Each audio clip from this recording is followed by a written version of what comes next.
pastor. Boa noite, igreja, paz do Senhor. Você acredita que Deus quer falar com você essa noite? Acredita mesmo? Eu também.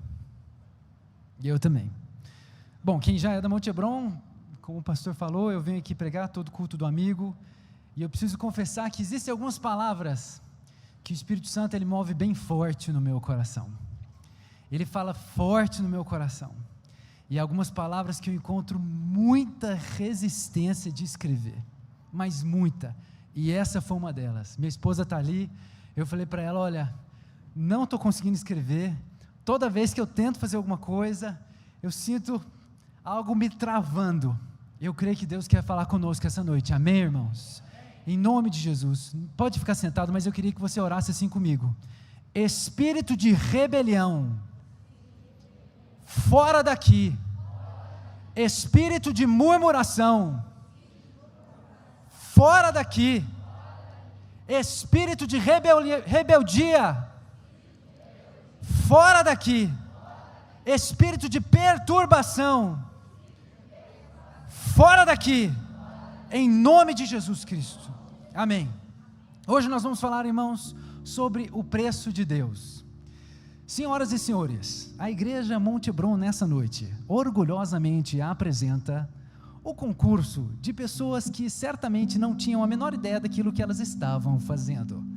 Vamos ao primeiro concorrente da noite. Como vocês podem ver, senhoras e senhores, uma determinada pessoa foi tentar montar uma cadeira, e eu não sei bem se ela sabe como uma cadeira funciona. Não é mesmo? Parece que a cadeira está fazendo yoga ali, né? Mas acredito que alguém não vai conseguir sentar ali. Esse é o nosso primeiro concorrente da noite. Olha o segundo concorrente, senhoras e senhores, olha só que coisa mais linda, mais cheia de graça. Olha que gaveta linda, senhoras e senhores. Genial, brilhante, sensacional, olha que incrível.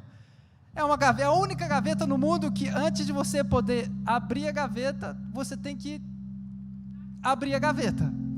Que coisa mais prática, genial, senhoras e senhores. Olha o nosso próximo concorrente. Nosso próximo concorrente de uma pessoa de um QI altíssimo. Nossa, essa pessoa realmente deu muito trabalho e esforço na montagem desse móvel, senhoras e senhores, é preciso admirá-lo. Olha só, certamente a pessoa gastou uma grana boa para poder não dormir no chão, e o resultado é que ele vai ter que dormir no chão. O próximo, senhoras e senhores, eu chamo de barricada contra a invasão zumbi. Vamos ao próximo montagem. Não, esse não é barricada, esse é o que realmente nunca brincou de Lego na vida. Porque olha aqui, meu Deus do céu, essa pessoa não conseguiu montar direito. Essa é a barricada zumbi, santo é o Senhor, aleluia.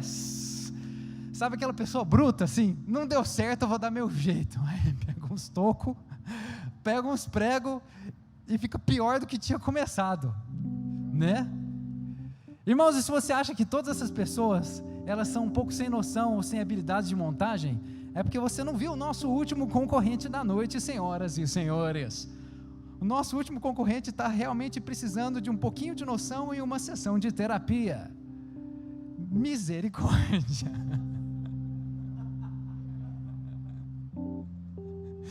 Irmãos, aqui no Brasil a gente não tem muito disso, mas nos Estados Unidos e no Canadá, eles têm uma loja que chama IKEA. Eles têm muito essa cultura de do it yourself, faça você mesmo.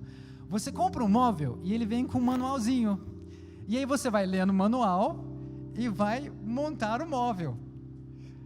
Bom, sabendo disso, acho que você e eu podemos concluir que nenhuma dessas pessoas deve ter lido o manual, né?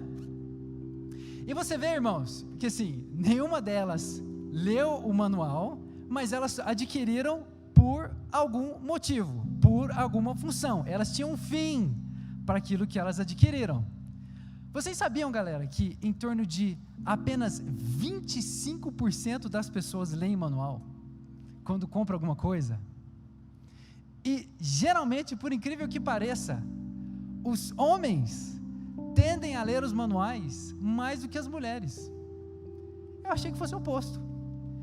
E quanto mais jovem for a pessoa, menor a probabilidade dela ler o manual. manual, perdão. E maior a probabilidade de ver uma arte dessa. Olha só, santo é Deus. Tomara que ninguém me processe, Deus, não estou propagandeando nada aqui. Irmãos, as pessoas investiram dinheiro nesses móveis porque elas queriam uma prateleira, uma cama, um armário. E o que elas tiveram? Provavelmente retrabalho, né? Chamar alguém para desmontar e montar de novo. Mas todos esses móveis, eles vieram com um manualzinho. Era só ter lido, seguido e obedecido o manual. Assim como móveis como esses que a gente viu, se a gente quer chegar a um determinado ponto na nossa vida, se a gente tem um fim, um objetivo, o que a gente precisa fazer? A gente precisa obedecer regras. A gente precisa aprender a ler o manual, a seguir o manual e a obedecer regras nas nossas vidas, porque elas é que vão nos fazer conseguir chegar a um fim devido. Deixa eu dar um outro exemplo aqui. Imagina que nós aqui da Monte Hebron queremos jogar o Mundial de Interclubes contra o Manchester City. Nós vamos fazer um time aqui da Monte Hebron e nós vamos chamar o pastor Silas para ser o nosso artilheiro. Oh glórias, aleluias, bora gente, vamos ser campeão. Qual que é a primeira coisa que a gente precisa fazer, irmãos? Ensinar o pastor Silas a jogar futebol. Pastor, não pode pegar com a mão, pastor. Se você jogar fora dessas 4 linhas, é fora. Se você empurrar alguém, dar um soco ungido, é falta, é pênalti, é cartão. Então, sem isso, a gente não tem a menor condição de conseguir absolutamente nada. Se você não obedece às regras, você não conquista absolutamente nada. A despeito disso ser até bastante óbvio, você precisa obedecer regras para atingir determinados objetivos. Hoje nós temos, não vou dizer hoje não, irmãos, eu admito que eu acredito que isso é uma cosmovisão que já vem de décadas já. A gente tem o que eu quis chamar de a romantização da rebeldia. Olha só essa pesquisa que eu procurei aqui. Essa pesquisa, ela diz que o pessoal da geração Z, que nasceu entre 97 e 2012, essa pesquisa aqui na UK News, ela fala que a geração Z é a geração que mais abraça a sua rebeldia, mais do que todas as outras gerações. Aí eu falei assim, bom, eu estou estudando sobre rebeldia, né? Vamos ver o que esse artigo fala. Quando alguém fala rebeldia para você, o que significa rebeldia? Rebeldia é um ato de uma pessoa dela se recusar a seguir regras ou se submeter a uma autoridade. Eu definiria assim: a pessoa se recusa a seguir regras ou a se submeter a uma determinada autoridade. Eu não sei se você teria uma outra definição, mas à medida com que eu fui lendo a pesquisa, a rebeldia que eles falaram, que a geração Z abraça tanto, é as mulheres usarem calças, comer sushi com garfo e dormir do lado oposto da cama. Isso não é rebeldia. Isso, às vezes, é só uma vontade de chamar atenção, né? Mas, quando a gente fala sobre rebeldia, geralmente nas mídias sociais, na mídia, as pessoas usam rebeldia como ser autêntico, ser independente, ser diferente, se despontar de todos os demais, né? Isso é o que pensam as pessoas que pregam essa rebeldia gourmet, essa rebeldia romantizada.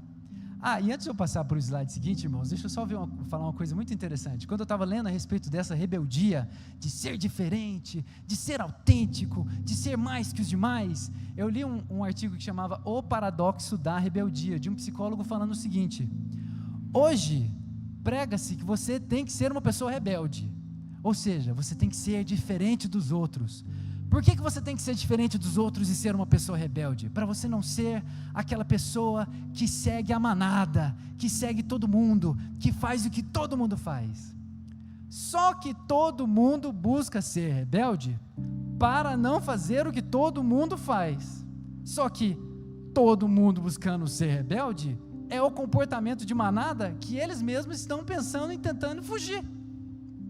Esse é o chamado paradoxo da rebeldia. Irmãos, olha só, eu procurei os motivos pela tal rebeldia gourmet, olha só: sensação de liberdade, independência, autonomia, desejo de ser adulto. Eu procurei outro que falava desejo de ser original, senso de merecimento. Isso aqui foi interessante, esse artigo. Ele falava: olha, muita gente se rebela porque a pessoa, ela pensa o seguinte: não, essa regra é para todo mundo, mas para mim não. Eu sou diferente, eu sou original, eu sou autêntico, eu sou independente, para mim não.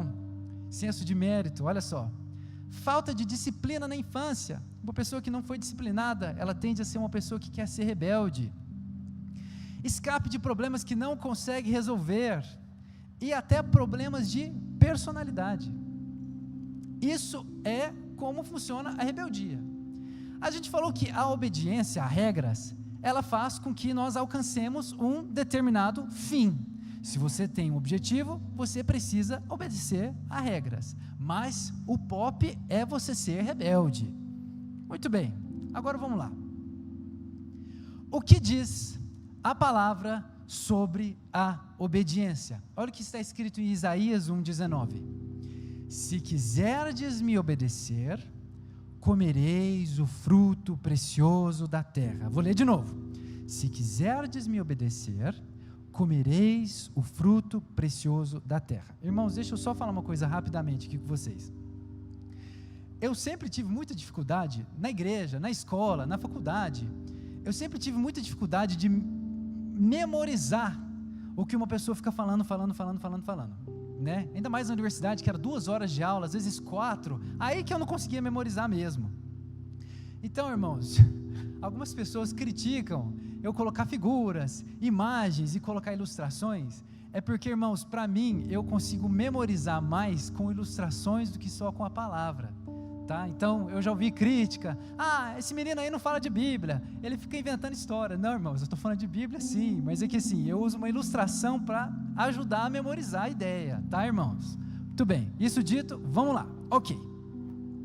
Estamos falando de Isaías 1, e para que a gente entenda bem o que aquele versículo está falando, a gente que precisa meio que raciocinar a ideia que o capítulo todo tinha, tá joia? E a perspectiva cultural dos judeus daquela época.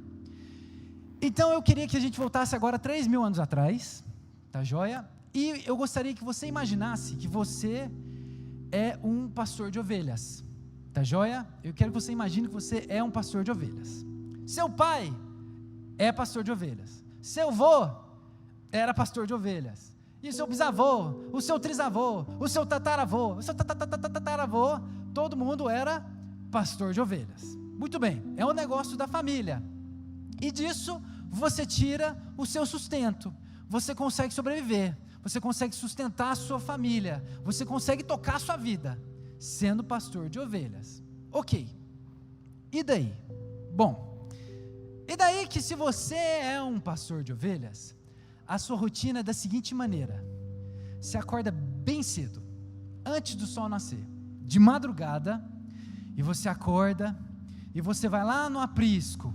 O aprisco era tipo 3 muretinhas em C de pedra, com uma entradinha só. As ovelhas passavam a noite ali no aprisco. Aí você vai lá no aprisco, o que você faz? Você conta as ovelhas, 1, 2, 3, 4, 5, 6, vamos pôr umas 100 ovelhas, eram 100 ovelhas, juntas no aprisco. Você pega aquelas 100 ovelhas, geralmente com seus filhos, e você vai pegar as suas ovelhas e vai caminhar, e vocês vão em direção onde tem água. Mas como Israel, aquela terra, é um lugar desértico, ou semiárido, não era sempre no mesmo lugar que tinha água. Tem um fenômeno lá que é muito esquisito, irmãos, que às vezes aparece água num lugar, e aí o pessoal leva a ovelha lá, e aquela água todo mundo sabe que ela vai secar, e depois que ela secar, bom, aí você tem que procurar outro lugar. Então os pastores de ovelhas, eles tinham que caminhar às vezes 2, 3, 4, 5, 7, 10 quilômetros às vezes, até encontrar uma fonte de água, onde houvesse pastagem para as ovelhas e houvesse água para elas beberem. Caminhar 10 quilômetros, irmãos, topa? Fácil, né? Agora, eu não contei o pior, é de madrugada, mas você vai caminhando, o sol vai nascendo, vai ficando mais quente, vai ficando mais quente, vai ficando muito quente, e seco, e aquele mal-estar, e aquela desidratação. Mas você tem que fazer isso.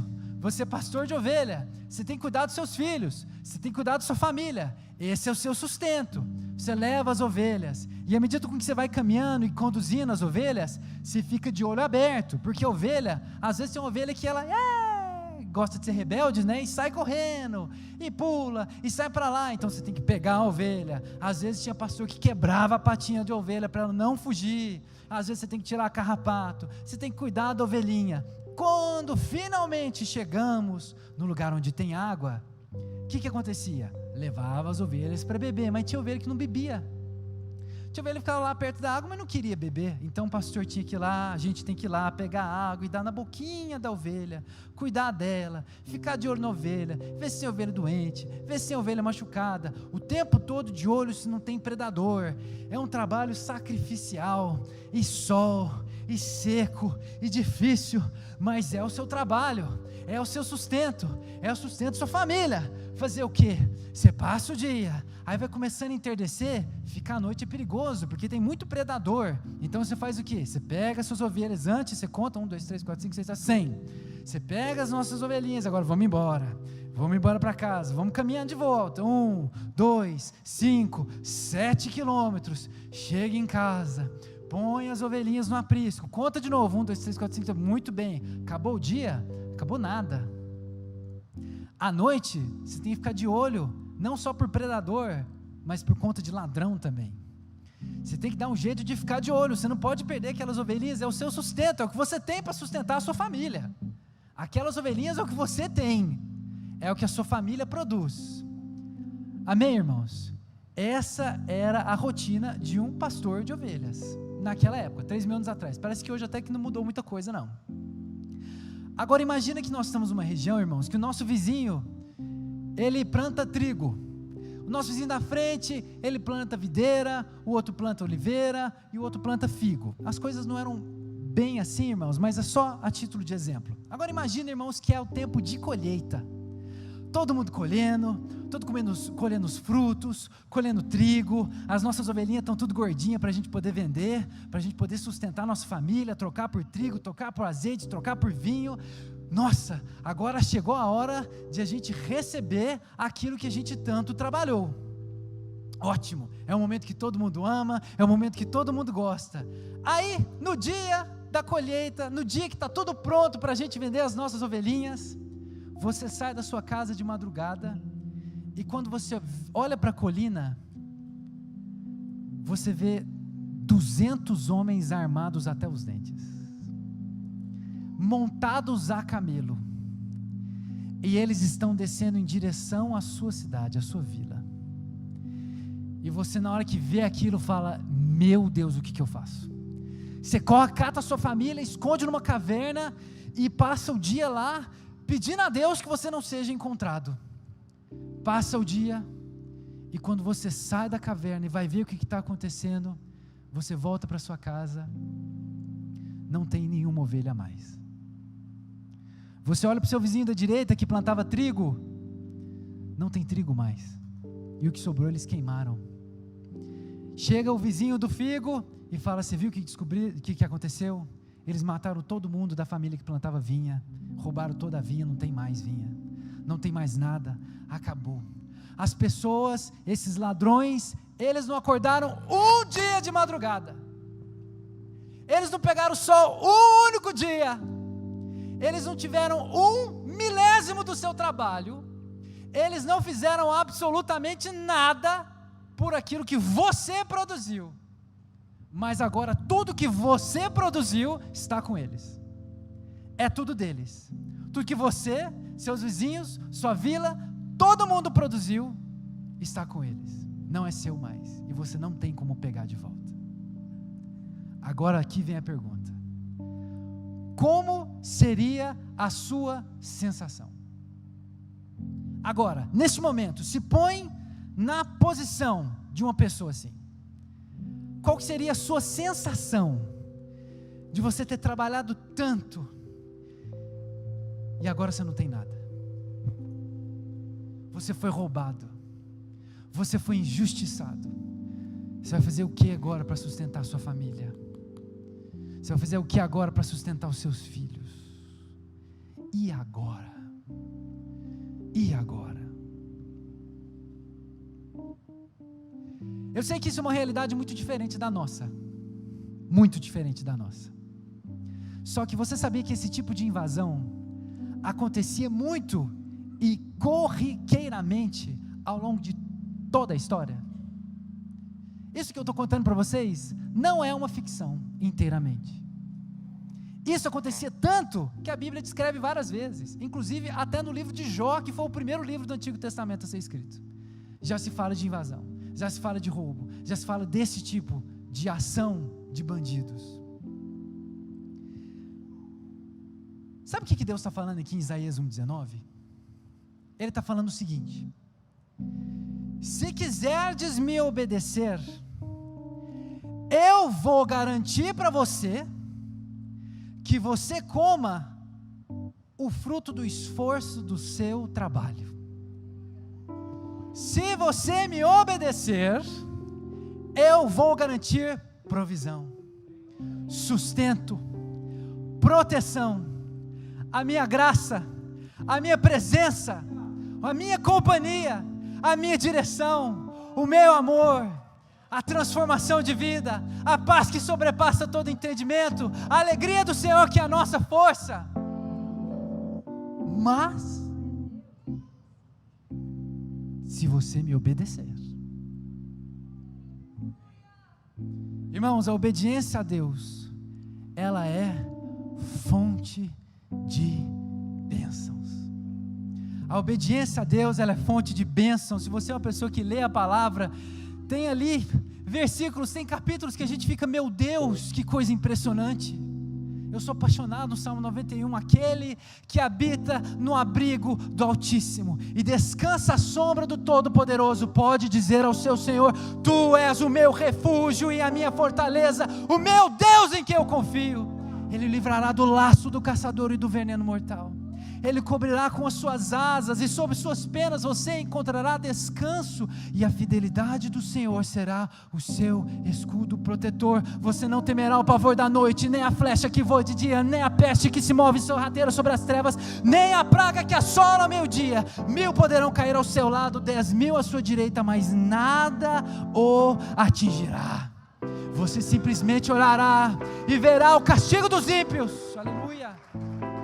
Se você fizer do Altíssimo o seu abrigo, do Senhor o seu refúgio, mal algum te atingirá, desgraça alguma chegará à tua tenda, pois aos seus anjos Ele dará ordem ao seu respeito, para que o protejam em todos os seus caminhos. Eles o sustentarão para que você não tropece em nenhuma pedra. Você pisará o leão e a áspide, pisoteará o leão forte e a serpente, porque Ele me ama.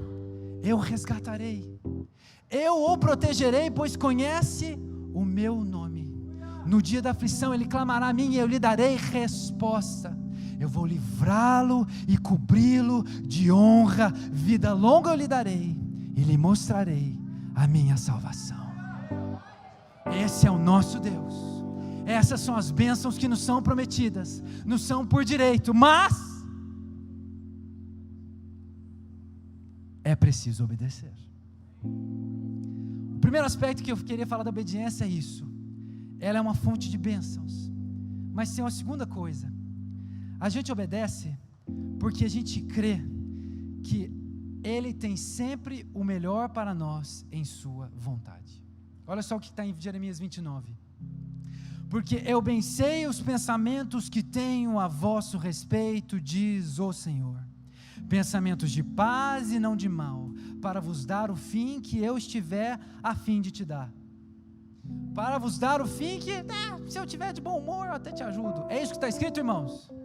Que esperais. Tem versões que falam que você deseja, o fim que vocês desejam, o fim que desejais. Esse versículo é uma bênção, irmãos. Porque se pensa hoje, nesse quase consenso ideológico, que a obediência a Deus, ela é uma obediência religiosa. A gente obedece a Deus porque alguém falou, então pode, pode, o que não pode, não pode. E não é isso, a nossa obediência a Deus é a fé de que Ele sabe muito melhor do que nós, aquilo que é melhor para nós. Amém, irmãos? E tem um terceiro aspecto da obediência que eu queria falar. A obediência a Deus não é uma obediência cega. Irmãos, eu não sei se vocês já viram um debate entre ateus e cristãos. Teve uma época que eu gostava muito de debates de apologetas contra ateus. E aquele Richard Dawkins, que escreveu Deus no Delírio, ele fala muito que os cristãos, as pessoas que creem no geral, mas ele pega muito mais os cristãos, eles creem porque o meu pai cria, meu avô cria, eu não sei, eu creio em Deus porque assim. Irmãos, não é essa a fé que Deus nos pede, e não é essa obediência que Deus nos pede. Olha o que está em Lucas 10, 27. E respondendo ele disse: amarás o teu Deus de todo o teu coração, e de toda a tua alma, e de todas as tuas forças, e de todo o teu entendimento, e ao teu próximo como a ti mesmo. Irmãos, olha essa palavra, entendimento, no grego é dianoia, que significa compreensão, mente, raciocínio minucioso.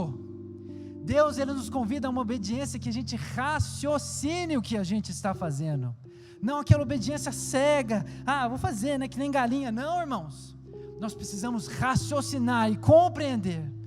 Eu vou obedecer, porque vale a pena. Amém? Que bênção, irmãos. A obediência é fonte de bênçãos. A obediência não deve ser cega, e Deus, Ele tem o melhor para as nossas vidas. Aleluia, glória a Deus. Agora, vem a pergunta que não quer calar: mas por que desobedecemos? Porque tem coisa que a gente sabe que não devia fazer, mas a gente vai lá e faz. Tem escolhas que a gente sabe que não deveria tomar, mas a gente vai lá e escolhe. Tem comportamento que a gente não devia ter, mas está todo mundo tendo, eu vou lá fazer também. Irmãos, eu vou mostrar um videozinho, que é um videozinho bem engraçadinho, e ele é uma tendência nas mídias sociais. Eu não sei se vocês vão conseguir ler, mas se vocês não conseguirem ler, eu falo para vocês. O vídeo é uma tendência que é o seguinte, que passa no Instagram: motivos pelo qual meu filho ou minha filha de 2, 3 ou 4 anos chorou essa semana. Presta bastante atenção nesse vídeo. Se não der para ler, eu falo com vocês depois. Vamos lá, escuta só. Eu não sei se vai compartilhar o áudio, viu? Deixa eu baixar aqui, porque se ficar muito alto eu vou ficar com vergonha. Vamos lá. Tá saindo só aqui.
Vocês conseguiram ler, irmãos?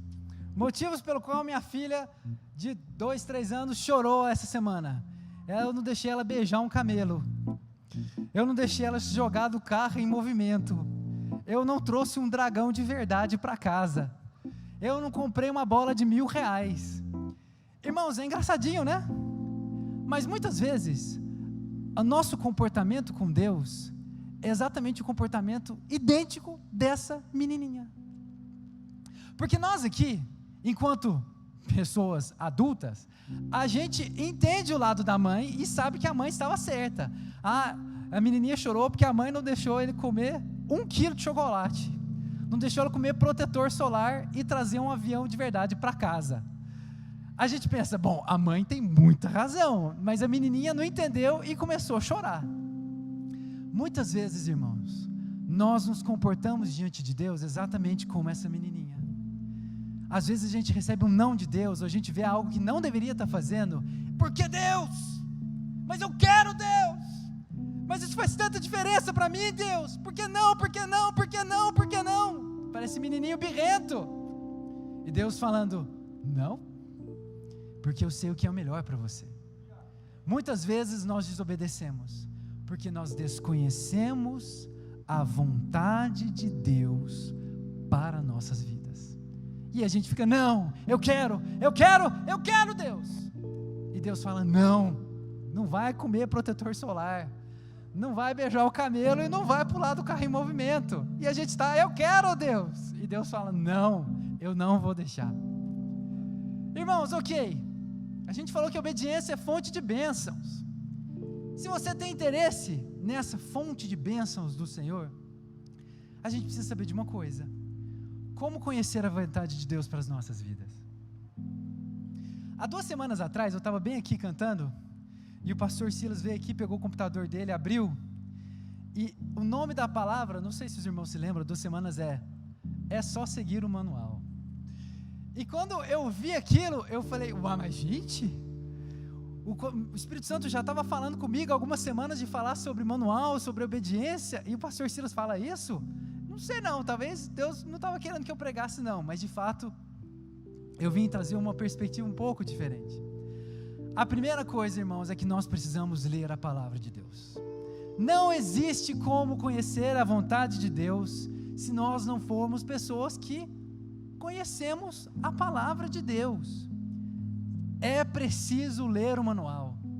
Assim como a gente viu que a obediência àquelas regras fariam com que aquelas pessoas não tivessem passado a vergonha de ter feito aqueles móveis completamente fora de uso, nós precisamos ler o manual para conhecermos a vontade do nosso Deus. Amém? Mas tem uma outra coisa que eu queria falar para vocês. Eu queria que você, mais uma vez, uma ilustração, imagina a seguinte situação. Imagine o Center Shopping daqui de Uberlândia, época de Natal. Alguém aqui já foi no Center Shopping em época de Natal? Ok, então vocês conhecem. É um monte de gente. É gente comprando, é gente vendendo, é mãe procurando filho, o filho chorando que não encontrou a mãe, é a mulher que perdeu a dentadura, é um que coloca uma música do Pablo Vittar para invocar um cão, é outro que coloca Cassiano para expulsar o cão que o outro colocou para invocar. Então, irmão, você sabe que é muita barulho, é muita bagunça, é promoção, é música, é gente gritando, é comprando, é vendendo, é aquela coisa. É uma bagunça. Eu queria que você se imaginasse no meio dessa bagunça. E gente gritando, e gente chorando, e gente pedindo, e gente cobrando, e gente pagando. E no meio dessa bagunça toda, você ouve a voz da sua mãe chamando o seu nome. Ou alguém que você tem muita familiaridade. Você ouve a voz da sua mãe chamando você, falando, fulano, ciclaná. Qual que vai ser a sua primeira reação? Uai, mas minha mãe está aqui? Uai, mas eu ouvi a voz da minha mãe, uai. Cadê minha mãe? Minha mãe está aqui? Eu ouvi minha mãe me chamando. Não vai ser essa a sua reação? Essa vai ser a sua reação. Como é que você sabe a voz da sua mãe no meio de tanto barulho? Porque você tem familiaridade com ela. Por muitos anos, irmãos, muitos anos, quando eu estava na igreja, eu ficava me perguntando, gente, eu vejo os pastores falando, não, porque Deus me falou. No início do ano, na virada do ano, a pastora Ângela estava sentada lá atrás, ela veio lá de trás pegar aqui o microfone e falou, irmãos, o Senhor acabou de colocar no meu coração que a gente vai fazer um jejum de 12 dias, eu não sabia se ele ia fazer ou não, fazer um jejum, né? Ela não tinha falado o tempo ainda. Né? Aí eu acho que foi o Edinaldo que perguntou, quantos dias? E ela falou, não sei, eu tenho que orar para ver se Deus fala comigo quantos dias que vai ser. E quando eu era bem mais novinho, eu pensava, meu Deus, mas como é que esse povo ouve a voz de Deus? Como é que esse povo ouve a voz de Deus? Irmãos, e depois de tantos anos, graças a Deus, eu acredito que o Espírito Santo é que me deu essa resposta. Escuta só. Como Deus fala? Deus fala de diversas maneiras. Mas maneiras bastante correntes que ele fala, é através dos nossos pensamentos e através de sentimentos no nosso coração. Muitas vezes é assim que Deus fala conosco. E você pode pensar como eu, ok, mas eu tenho 1 milhão de pensamentos todo dia. Eu tenho 1 trilhão de sentimentos, especialmente quando eu estou dirigindo lá na Rondon. Como é que eu vou saber que determinado pensamento, sentimento ou situação é a voz de Deus falando comigo?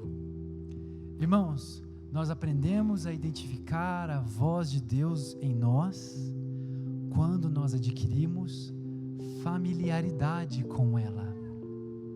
À medida com que nós vamos meditando na palavra de Deus, e lendo, e conhecendo, e não fazendo uma vez aqui e outra lá, mas hoje, e amanhã, e depois de novo, e mais uma vez, e mais outro dia, e de novo, e a outra semana, e o outro mês, constantemente o Espírito Santo vai falando aos nossos corações, e de repente você está andando na rua, às vezes você sente, opa, o Espírito Santo está falando comigo.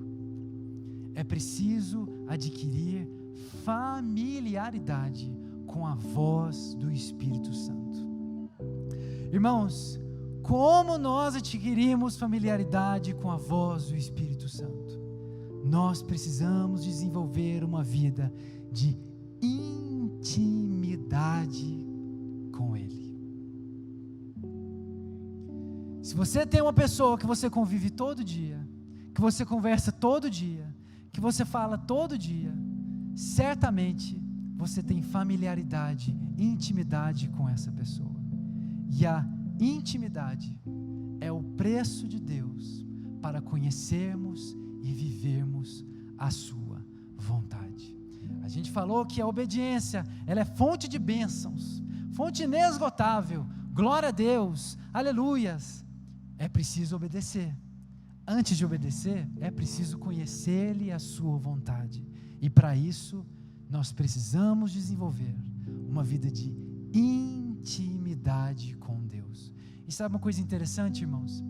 À medida com que nós desenvolvemos intimidade com Deus, e uma vida de oração e busca da sua presença, a gente começa a conhecer Deus.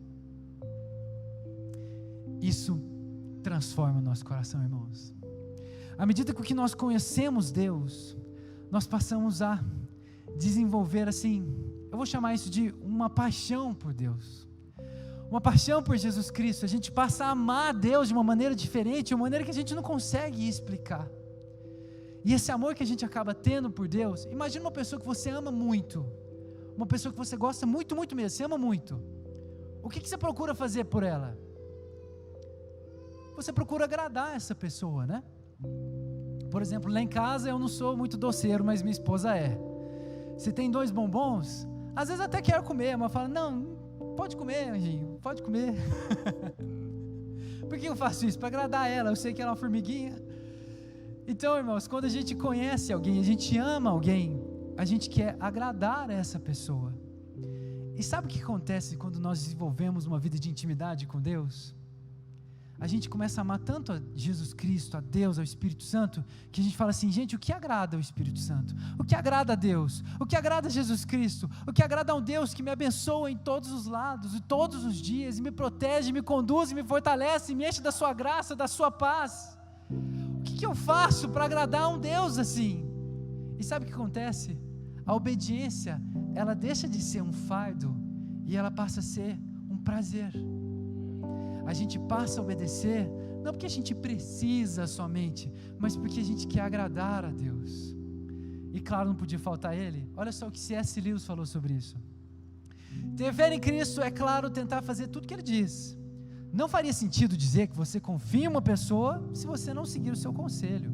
Assim, se você realmente se entregou a Ele, deve seguir-se que você está tentando obedecê-lo, mas tentando de uma forma nova, menos preocupada, não fazendo essas coisas para ser salvo, porque Ele já nos salvou, não esperando chegar ao céu como recompensa por suas ações, mas, inevitavelmente, querendo agir de uma determinada maneira, porque um primeiro leve brilho do céu já foi posto dentro de você. Irmãos, eu quero terminar com um testemunho muito rápido mesmo. Quando eu morava em Brasília, teve um dia com uma amiga minha, eu não vou falar o nome dela, porque às vezes ela assiste a minha palavra no YouTube, e ela vai identificar de qualquer jeito, mas não vou falar o nome dela não. Uma amiga minha, ela me chamou para almoçar na casa dela, ela e mais uns 3 ou 4 amigos nossos, chamou a gente para almoçar na casa dela, quando era aniversário da mãe dela. E a família dela era tudo aquele povo maranhense. Sabe aquele povo maranhense assembleando? Eita glória, a gente ia ver, sabe, desse jeito? Era tudo assim, do poder, manto, manto, manto, era desse jeito a família, sabe? Desse jeito. A gente chegou lá, irmãos, e a gente, olha, eu vou contar, ok. A gente ia chegando na casa, e eu senti um cheiro de bicho morto, né? Eu senti assim, gente, e nós, né, italiano, tem um nariz grande, a gente sente o cheiro longe. Aí eu tava sentindo um cheiro de bicho morto, assim, sabe? Gente, mas algum bicho morreu por aqui. E a gente foi caminhando para a casa dela, nós, né, os amigos da igreja, e a gente foi chegando, eu fui sentindo mais forte. Gente, morreu por aqui, ó. Deve estar no telhado algum gato aqui.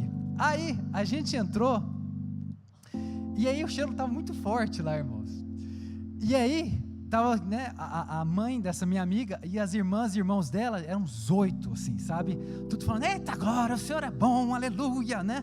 Tudo pentecostal, toda a penteca do reteté do sapatinho de fogo, né?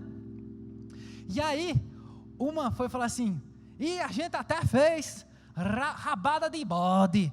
Aí na hora que ela abriu a panela, irmãos, eu falei, achei o bicho morto.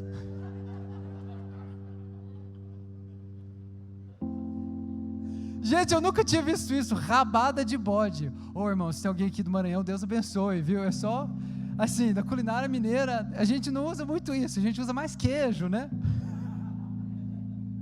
A gente não usa muito rabo para essas coisas. Mas aí, irmãos, uma coisa que me marcou muito, ela estava fazendo aniversário, acho que era de 55, 56 anos, sabe? Acho que por aí. E aí, era uma igreja, irmãos, não era uma casa, não era um aniversário, era um culto ali, né? E aí essa irmã, eu esqueci o nome dela, a mãe da minha amiga, ela foi dar um testemunho, irmãos, eu quero contar para vocês, que eu passei por muita coisa na minha vida, gente, mas eu tenho só a agradecer, porque Deus é fantástico. E ela falou com uma determinação, e depois eu fui conhecer a vida dela. Essa mulher era uma mulher que cresceu na igreja, e ela tinha um noivo, ela tinha 31 anos e ela estava noiva, e um dia o Senhor colocou assim no coração dela, esse relacionamento não é o relacionamento que eu tenho para você, e não é esse cara que eu quero que você case, essa pessoa não vai te fazer bem, e ela já tinha 31 anos, irmãos, e ela falou assim, Deus, se eu terminar esse relacionamento, eu não sei se eu arrumo outro para casar não, eu já não estou novinha, anos 80, as coisas eram diferentes, 70, 80, e aí sabe o que ela fez, irmãos? Ela falou, Deus, eu vou te obedecer, e ela entregou, ela terminou o relacionamento, terminou o noivado, já estava parece que uma data marcada, ela entregou o noivado e falou, Deus, seja o que o Senhor quiser. E um dia, ela estava numa conferência de igreja, e ela estava dentro de um banheiro, e ela ouviu alguns irmãos conversando sobre ela, nossa, aquela fulana de tal, não lembro o nome dela, ela é uma doida, você viu que ela terminou com fulano de tal, com a idade que ela está, ela vai ficar para titia, não vai conseguir ninguém, vai morrer sozinha, tadinha. E isso machucava ela profundamente, porque ela só fez aquilo para obedecer uma direção de Deus na vida dela. Irmãos, não passou um ano, ela conheceu um cara que tinha acabado de se converter, e que ele estava tremendamente sedento, fome, sede, ele lia, ele estudava, ele começou a fazer teologia, ele foi completamente transformado, e quando ela encontrou o cara pela primeira vez, irmãos, eu não estou falando aqui isso, não estou ditando, não estou falando que isso com todo mundo, tá, irmãos, estou contando o testemunho dessa pessoa, tá? Ok, quando ela viu aquela pessoa, aquele rapaz, o Espírito Santo tocou no coração dela, essa é a pessoa que eu tenho para você. Hoje, ela é mãe da minha amiga, outra menina, ela é casada, ela é feliz, ela é completamente realizada, e nos seus quase 60 anos de aniversário, com a rabada de bode ali do lado, a frase que ela tinha para falar era, meu Deus é fantástico. Você quer poder dizer isso também? Você precisa aprender a obedecer. Não, melhor. Nós precisamos aprender a obedecer. Como tem andado a sua caminhada com Deus? Quando o Espírito Santo, no seu coração, está errado, não devia estar fazendo isso, não. Não é isso que eu tenho para você, não. Isso não vai ser bom para você, não. Você obedece ou você age como aquela menininha? Como tem andado a sua vida de obediência com Deus? Como tem andado a nossa vida de obediência com Deus? Eu queria que você fechasse os seus olhos. E eu queria que você falasse com Deus nessa noite. Você precisa abrir seu coração. Há coisas que ninguém mais pode fazer alguma coisa por você, senão você mesmo. Fala com Deus. Seja sincero. Abra o seu coração. Senhor, obedecido nada. Eu faço o que eu quero, quando eu quero, do jeito que eu quero, porque eu quero. Senhor, em nome de Jesus, mova nos nossos corações essa noite. Vê se em nós algum caminho mau e guia-nos pelo caminho eterno. Senhor, nós queremos essa vida de intimidade, nós queremos pagar esse preço de intimidade com o Senhor. Mas nós precisamos da Tua graça. Nós precisamos do Teu auxílio. Nós precisamos da Tua ajuda. Senhor, em nome de Jesus Cristo, vem essa noite em nossos corações. Atrair os nossos corações, Senhor Deus, uma vida de intimidade contigo. Há uma vida de mudança, há uma vida de obediência, há uma vida de submissão, por mais que se pregue uma rebeldia romântica e interessante. Em nome de Jesus, transforma nosso coração essa noite, Senhor. Nós queremos conhecer um Deus fantástico, que escreve a história das nossas vidas de maneira perfeita, incrível e impecável.